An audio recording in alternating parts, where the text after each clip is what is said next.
मेरे साथ मौजूद हैं कमल अमानत, जो कि मार्शल आर्ट्स के साथ जुड़ी हुई हैं। इसके साथ साथ रेस्क्यू के 3 सेंटर्स की ये इंचार्ज हैं। अगर आपने कामयाब होना है तो लोगों की बातें मत सुनो, बहरे हो जाओ। दूसरा ये कि अगर आप इतनी सारी चीज़ों को साथ लेके चलना चाहते हैं तो टाइम मैनेजमेंट आपकी बहुत ज़बरदस्त होनी चाहिए। 4 मंथ्स हो गए मैं मार्शल आर्ट्स में आई कि वाइट बेल्ट से स्टार्ट किया और क्वालिफाई किया रेड बेल्ट तक। मैं डिस्ट्रिक्ट लेवल प्लेयर भी रह चुकी हूँ बैडमिंटन की। पहले मैंने खुद ट्रेनिंग की, उसके बाद अब मैं थाउजेंड्स ऑफ वॉलंटियर्स को ट्रेनिंग करवा चुकी हूँ अपने सीनियर्स के साथ। जो मेरे अंदर की गोरी रंगत है वो है मेरी स्किल्स, तो मैंने कहा क्यों ना मैं उसको पॉलिश करूं, एक्सरसाइज करके वार्म अप करके। मेरा कोई नहीं था कि मैंने अपना वेट कम करना है, लेकिन वो खुद ही हो गया। सब्सक्राइब करें और बेल दबाएं ताकि कोई खबर रह न जाए। अस्सलाम वालेकुम नाजरीन, आप देख रहे हैं बोलबज़ और मैं हूं अरसलान आज़म। मेरे साथ मौजूद हैं कमल अमानत, जो कि मार्शल आर्ट्स के साथ जुड़ी हुई हैं। इसके साथ साथ रेस्क्यू के 3 सेंटर्स की ये इंचार्ज हैं और बहुत सी पैरेलल चीज़ें लेकर चल रही हैं। तो इनसे जानते हैं कि मार्शल आर्ट्स का जो सफ़र है वो कितना तवील है और इसके साथ साथ जो है जो दूसरे मामलात हैं उन्हें साथ कैसे लेकर चल रही हैं। कमल, ये बताइए कि एक ही वक्त में इतने ज़्यादा काम कैसे कर लेती हैं, कैसे मैनेज करती हैं इन्हें? फ़र्स्ट ऑफ़ ऑल मेरा मानना ये है कि अगर आपने कामयाब होना है तो आपको 2 चीज़ें आनी चाहिए। पहला कि आपने किसी की बातों में नहीं आना। अगर आपने कामयाब होना है तो लोगों की बातें मत सुनो, बहरे हो जाओ। दूसरा ये कि अगर आप इतनी सारी चीज़ों को साथ लेके चलना चाहते हैं तो टाइम मैनेजमेंट आपकी बहुत ज़बरदस्त होनी चाहिए। अगर आपकी टाइम मैनेजमेंट बहुत स्ट्रॉन्ग है then you can do everything. आप अपनी स्टडी के साथ साथ 10 और स्किल्स को भी इम्प्रूव कर सकते हो। इस वक्त जो है मैं 4 मंथ्स हो गए मैं मार्शल आर्ट्स में आई और कराटे में मैं आई और मैंने first of all enrolment start की, वाइट बेल्ट से स्टार्ट किया और क्वालिफाई किया रेड बेल्ट तक। लेकिन मैं स्पोर्ट्स के साथ जो है वो 7 साल से मुंसलिक हूँ और मैं डिस्ट्रिक्ट लेवल प्लेयर भी रह चुकी हूँ बैडमिंटन की, एज़ वेल एज़ मैं रेस्क्यू 1112 में जो बहुत ही अजीम इदारा है, लोगों की इतनी हेल्प कर रहा है, ह्यूमैनिटी को सर्व कर रहा है, वहाँ पर मैं 3 स्टेशंस की वॉलंटियर इंचार्ज हूँ। पहले मैंने खुद ट्रेनिंग की, उसके बाद अब मैं थाउजेंड्स ऑफ वॉलंटियर्स को ट्रेनिंग करवा चुकी हूँ अपने सीनियर्स के साथ, ताकि मैं अपनी कंट्री को सर्व कर सकूँ।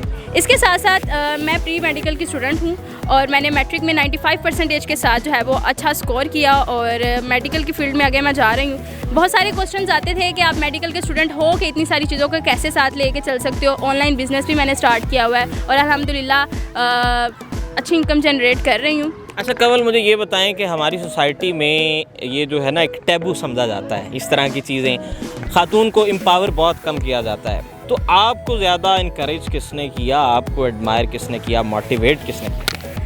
मेरे बाबा थे जब, तो मुझे बहुत मोटिवेट करते थे, लेकिन मेरे बाबा की डेथ हो गई है, 1 साल हो गया ऑलमोस्ट। तो मेरी मामा है जिन्होंने बचपन से ही मुझे कहा कि बिकॉज़ मुझे बहुत ज़्यादा क्रिटिसाइज़ किया जाता था मेरे कम्प्लेक्शन की वजह से कि मेरा कम्प्लेक्शन ऐसा है, फिगर ऐसा है, ये करती है, वो करती है, छोटी बच्ची थी। कम्प्लेक्शन क्या डस्की कम्प्लेक्शन था? क्या मेरे सांवले रंग की वजह से मुझे बहुत ज़्यादा क्रिटिसाइज़ किया जाता था, बहुत छोटी एज। आपने क्या सोचा कि मैं इसी सांवले रंग के साथ कुछ ऐसा कारनामा करके दिखाऊंगी कि सांवला रंग छुप जाएगा? जी बिल्कुल, जो मेरे अंदर की गोरी रंगत है वो है मेरी स्किल्स, तो मैंने कहा क्यों ना मैं उसको पॉलिश करूं। अच्छा, बीइंग अ स्पोर्ट्स गर्ल, ठीक है, मुझे ये बताएं कि ख़वातीन को कैसे देखती हैं आप? और एक जो माशरे में हमारे एक पाया जाता है ना, एक इस तरह का एलिमेंट पाया जाता है कि ख़वातीन को सिर्फ़ और सिर्फ अमूर ख़ानादारी तक ही महदूद रहना चाहिए। तो आपको कितनी रुकावटें देखना पड़ी?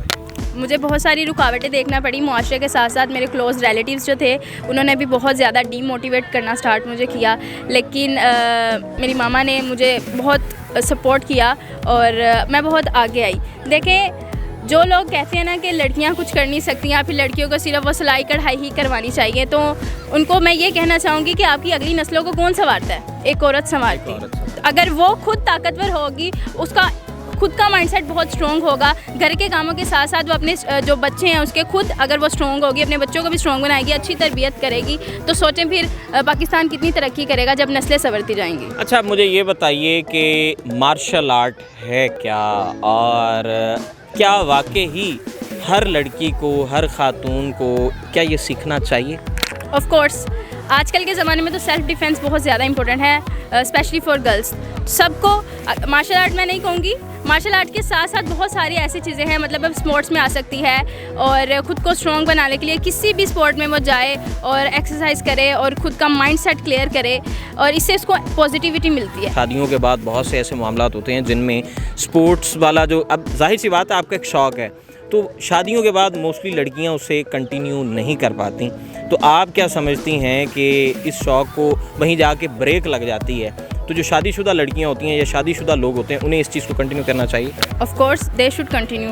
मुझे तो इतना एक्सपीरियंस नहीं है बिकॉज आई एम अनमैरिड, लेकिन मैं यही कहना चाहूँगी कि जो मैरिड हैं उन्हें भी चाहिए कि वो कंटिन्यू करें और फर्दर जो उसकी नस्ल है उसको भी संवारें। अच्छा, मार्शल आर्ट्स में क्या बुनियादी चीज़ें अहम हैं जिनका होना बड़ा ज़रूरी है? फिज़िकली कुछ आप कह सकते हैं, या इसमें प्रैक्टिस किस हद तक किरदार अदा करती है? Practice makes a man and women perfect. जितनी अच्छा। प्रैक्टिस करेंगे उतनी आगे जाएंगे, उतनी परफेक्शन आएगी। Of course. तो अब तक 4 माह में कितनी परफेक्शन आई, कितने लेवल्स आपने अचीव कर लिए हैं इस 4 माह में? आप यकीन नहीं करेंगे 4 माह के अंदर अंदर मैंने अपना 8 किलो वज़न मार्शल आर्ट के थ्रू एक्सरसाइज करके वार्म अप करके, मेरा कोई नहीं था कि मैंने अपना वेट कम करना है, लेकिन वो खुद ही हो गया। अच्छा कंवल, मुझे ये बताएं कि इसे मज़ीद आगे इसी शौक़ को लेकर चलेंगी या कोई और इसके अलावा भी गोल्स हैं तो वो भी हमारे नाज़रीन जानना चाहेंगे? आई हैव मल्टी टास्क, लेकिन जो मेरे 2 बड़े गोल है वो ये है कि अभी तो मैं रेड बेल्ट पे हूँ, लेकिन मैंने ब्लैक बेल्ट तक जाना है जब बैजेस लगते हैं, और पाकिस्तान को रिप्रेजेंट करना है as a karate girl. As well as मैं CSS की प्रेपरेशन कर रही हूँ ऑलमोस्ट 1.5 साल से, और मैंने CSS डन करना है और अपनी कंट्री को बहुत अच्छे तरीके से सर्व करना है। अच्छा, रेड बेल्ट और ब्लैक बेल्ट के दरमियान वाला फासला कैसे तय किया जा सकता है?